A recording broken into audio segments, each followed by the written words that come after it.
Trick देखने वाले हैं कि कौन से आचार्य ने कौन से प्रमाणों को माना। जैसे हम इनको कैसे याद करेंगे, चार्विक ने संख्या का योग किया नए चरम से प्रभु पर तन मन से भरोसा करके, ठीक है, ऐसे करेंगे। और इसमें क्या करेंगे, हम केवल इसको याद कर लेंगे, एक याद करना है, प्रत्यक्ष, अनुमान, शब्द और उपमान, और इसी से क्या हो जाएंगे, ये तीनों याद हो जाएंगे और ये सारे याद हो जाएंगे। कैसे, इस वीडियो में चलो देखते हैं अब।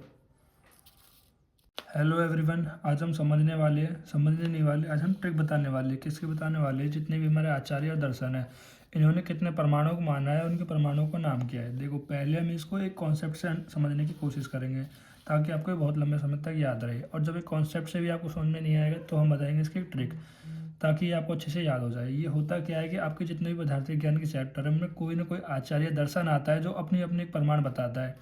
जैसे चार्विक हो गए, बौद्ध हो गए, जैन हो गए, नास्तिक दर्शन है जो आपके चैप्टर नंबर 2 में आएंगे, दर्शन एंड निरापण में। इनमें ये बताते हैं कि इन्हें एक प्रमाण को माना। जैसे चार्विक है, चार्विक ने एक प्रमाण को माना। कौन सा प्रमाण? तो प्रत्यक्ष प्रमाण को। अब ये प्रत्यक्ष क्या मतलब होता है कि जो केवल वो देखते हैं, केवल उन्हीं को मानते हैं, ठीक है, चार्विक। और बौद्ध कह रहा है प्रत्यक्ष और अनुमान को मानते हैं। ये सभी आचार्य अपने अपने अलग अलग मानते हैं। कितने प्रमाण है, कितने उनके नाम है, ये सब हम देखने वाले हैं।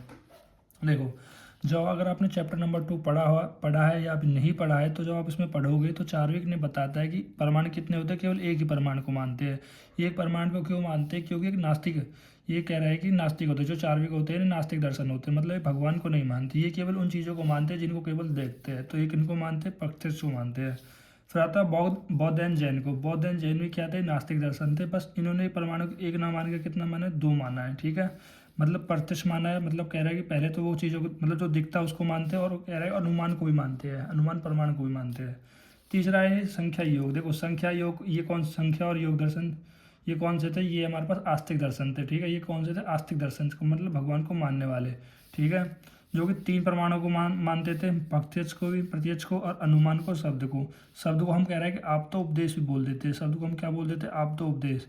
देखो, अगर आपने ये नहीं पढ़ा है कि प्रत्यक्ष क्या होता है, अनुमान क्या होता है और आप दो उपदेश क्या, मेरी प्ले लिस्ट पढ़ी है पूरी पेपर 2 की, आप उस पर देख सकते हो। मैं थोड़ा थोड़ा बता रहा हूँ। देखो, प्रत्यक्ष का मतलब होता है जो आपकी आंखों के सामने, आपकी इंद्रियों के सामने होता है।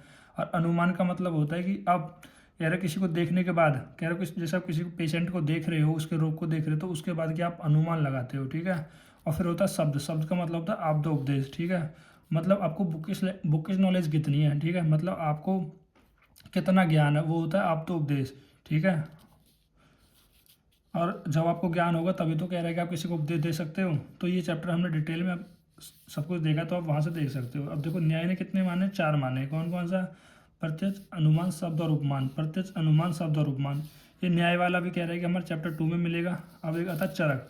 चरक ने कह रहा है कितने प्रमाण माने? 4 प्रमाण माने, जो कि अभी आप इस चैप्टर में पढ़ोगे, प्रत्यक्ष वाले में भी पढ़ोगे और अनुमान वाले में पढ़ोगे। जैसे सबसे पहले प्रत्यक्ष माना, फिर अनुमान माना, फिर आप दो उपदेश, और इसको हम शब्द बोलते हैं, और युक्ति, ठीक है। और सुश्रुत ने क्या माना? देखो, ये से माने प्रत्यक्ष भी माना है, अनुमान भी माना है, प्रत्यक्ष भी माना है और अनुमान भी माना है, ठीक है।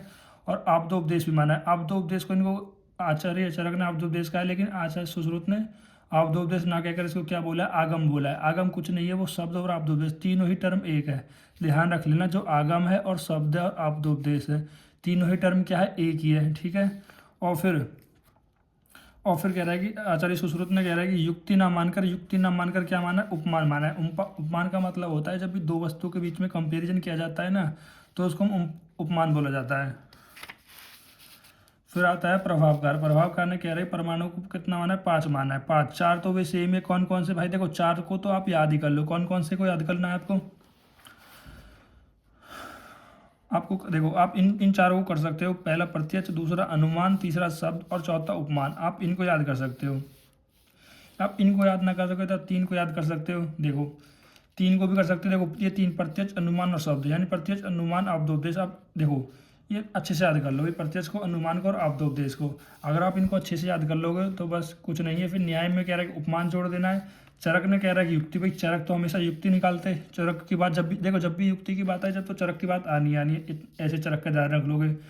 और फिर कह रहा है सुश्रुत ने कह रहा है युक्ति न मानकर उपमान माना है, ऐसे। और प्रभावकार ने कह रहा है 4 आप उन्हें सेम ही माने, जैसे प्रत्यक्ष, अनुमान और आपदोपदेश और उपमान, ये सेम माने, आपदोपदेश और उपमान, ठीक है। यहाँ से चारों सेम थे और एक अर्धोत्पत्ति हो गया, ठीक। और भट्टी मीमांसकार ने कह रहा है कि अब ये 5 सेम माने, बस उन्होंने एक और एक्स्ट्रा जोड़ दिया, अभाव, ठीक है। अब कैसे याद रखोगे? देखो, अगर मैं आपको यहाँ से बताऊँ, देखो प्रभावकार ने कह रहा है कि एक एक्स्ट्रा होता है, कौन सा, अर्थ उत्पत्ति। देखो चार तो वो सेम थे, एक और बताए अर्थ उत्पत्ति कैसे। देखो प्रभु अर्थ, मतलब प्रभु मेरा प्रभु हर चीज़ का कह रहा है कि अर्थ निकाल देते हैं, मतलब हर चीज़ का कह रहा है अर्थ बता देते हैं हमको, ठीक है। फिर भट्टी मीमांसक ने 6 प्रमाण माने, 5 तो ये सेम हो गए ऊपरले वाले, और एक यहाँ पर अभाव आ गया। अभाव कैसे याद करोगे, देखो भय से भट्टी हो जाएगा, और भय से और अभाव में भी क्या आ रहा भय, तो अभाव हो जाएगा इस तरह से। ये तो सिंपल सा ट्रिक है। मैं एक और इसको पूरी ट्रिक जो मैंने लिख रखी है इसको मैं बताऊंगा ताकि आप इसे ना भूलें। फिर आता है तांत्रिक। तांत्रिक ने कह रहे कितने प्रमाण माने, 9 प्रमाण। देखो ये पौराणिक रह गया।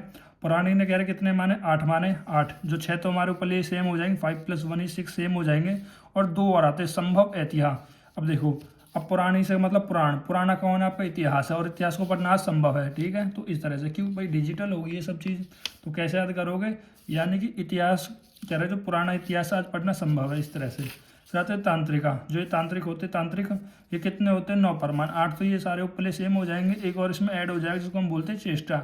अब चेष्टा को कैसे करते हैं भाई, जो तांत्रिक करता है वो कुछ ना कुछ तो चेष्टा एक्शन करते रहते हैं, ठीक है।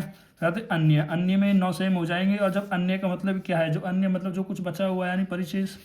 देखो कितना सिंपल है, ठीक है।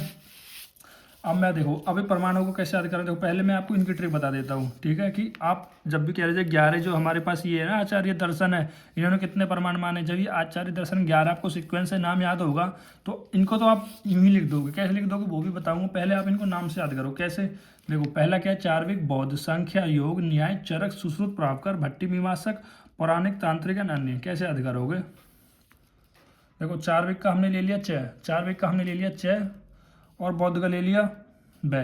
तो चार्विक हमने कहा चार्विक ने क्या किया, चार्विक ने यानी च से चार्विक, और यहाँ से बै से हम लिख लेंगे बौद्ध। चार्विक ने का मतलब कुछ नहीं है, चार्विक का मतलब ये चार्विक भी आएगा और बौद्ध भी आएगा, ठीक है। संख्या का योग, चार्विक ने क्या किया, चार्विक ने संख्या का योग किया नए चरम से, यानी कि वो संख्या को इस तरह से जोड़ना चाह रहा है एक नए तरीके से, नए चरम से, ठीक है, नए चरम से करा, ठीक है। कैसे करा, फिर प्रभु पर तन मन से भरोसा करके। मतलब चार्विक क्या है, चार्विक एक ऐसे आचार्य है जो संख्या का योग कर रहे हैं, मतलब जो आपकी गणित है 1 2 इनको इस तरह से कह रहे हैं कि जोड़ने का काम कर रहे हैं, ताकि कह रहे हैं जोड़ने का काम कर रहे हैं कि नई डिस्कवरी कर रहे हैं और आसान करने की, ठीक है। प्रभु को भरोसा करके, प्रभु जिस तरह से मैं जोड़ने का काम कर रहा हूँ ना वो हो जाए। तो आपको सीधा सीधा इतना ध्यान रखना है कि चार्विक ने संख्या का योग किया नए चरम से प्रभु पर भरोसा करके, इतना ध्यान रखना है। कैसे आ रहा, देखो चार्विक ने संख्या का योग किया नए चरम से प्रभु पर तन मन से भरोसा करके। अब देखो चार्विक का मतलब यहाँ पर चार्विक तो होगा ही होगा, और एक बै से यहाँ पर बहुत याद रख लेना, ठीक है।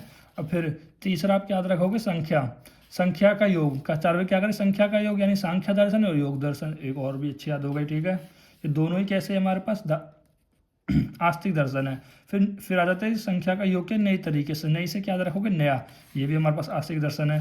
फिर चरम से यानी चरक, से मतलब सुश्रुत ने, प्रभु पर यानी प्रभावकार, प्रभु से देखो प्रभावकार तो होगा ही होगा, और भय से यहाँ पर भट्टी मीमांसक भी आपको याद रखना है, ठीक है।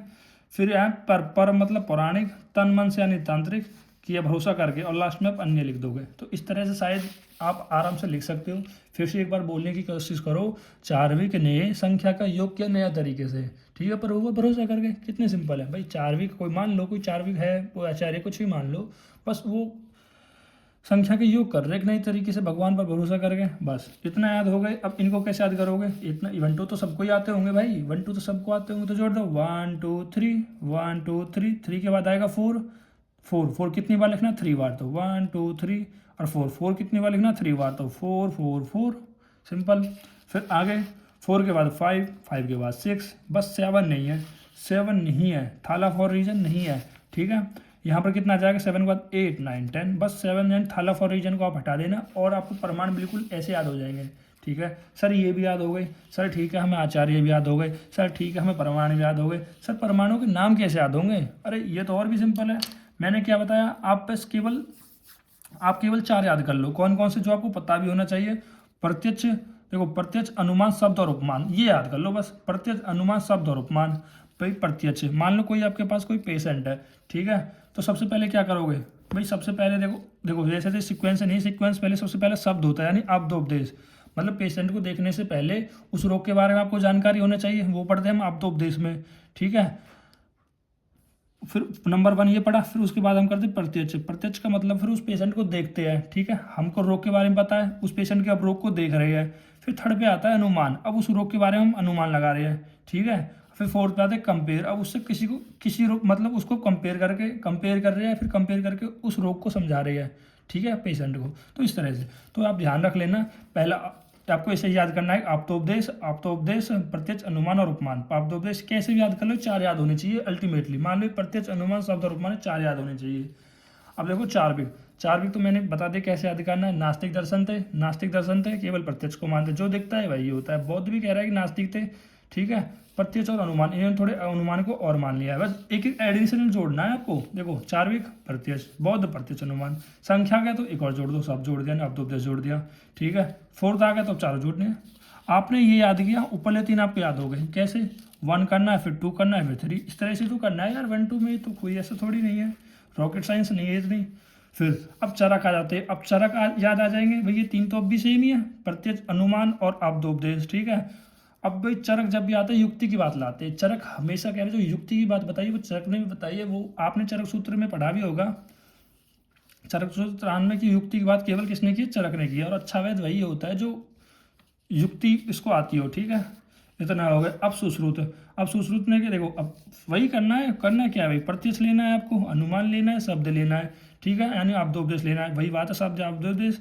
बस अब युक्ति की जगह कह रहा है कि सुश्रुत ने उपमान ला दिया। अरे वही फोर्थ वाला वापिस से सेम चिपका दिया उसने, और कुछ नहीं किया भाई, यही तो याद करना है। ये याद किया तो ये 3 याद हो गए, बस चरक का तो अल्टीमेटली याद हो जाएगा। और फिर सुश्रुत पे आती है, फिर से वही कंपेयर कर दो, अरे वही चिपका दो, फिर से चिपका दिया। फिर 7 पे आ जाते हैं प्रभावकार मतलब कुछ नहीं है, अरे वही चिपकाओ, फिर से 4 वही चिपकाओ, वही तो चिपकाने 4 आपको। अब प्रभावकार मैंने आपको बता ही दिया कैसे करना है भाई। पैसे प्रभु और अर्थकार मतलब जो प्रभु क्या करता है, अर्थ को बताता है भाई। प्रभु तो आपको हर एक के अर्थ को बताता है, सब चीज़ के बारे में कौन बता रहा है? प्रभु। तो अर्थ उत्पत्ति हो जाएगा, ठीक है। अब फिर सेम चिपका दो भाई, 5 हो गए ना यहाँ तक। अब फिर सेम चिपका दो, 5 सेम चिपका दो भाई। भट्टी मीमांसक, भट्टी यानी अभाव भाई, 5 सेम तो अभाव आ जाएगा, सेम चिपका दिया। फिर 6 सेम हो जाएंगे, ये कितने हो जाएंगे? 6 हो जाएंगे, तो यहाँ पर 6 सेम हो जाएंगे, ठीक है। तो पुराने में कितने हो जाएंगे? 8 हो जाएंगे। अब पुराना कौन है हमारा? कह रहा है कि इतिहास है जिसको पढ़ना संभव है भाई। कितना सिंपल कर दिया मैंने आपके लिए। अब फिर क्या जाएगा? तांत्रिक आ जाएगा। तांत्रिक में कितने होते हैं? 9 होते हैं। 9 कैसे? 8 वे सेम है। और तांत्रिक तो हमेशा चेष्टा करते रहते हैं किसी को वशीकरण में करने के लिए। फिर अन्य मतलब भाई, अन्य मतलब कुछ और मतलब बचा है जो परिशेष आ गया। अब मुझे नहीं लगता इससे आसान ट्रिक आपको कहीं मिलेगी। मैं ट्रिक फिर से दोहरा देता हूँ। देखो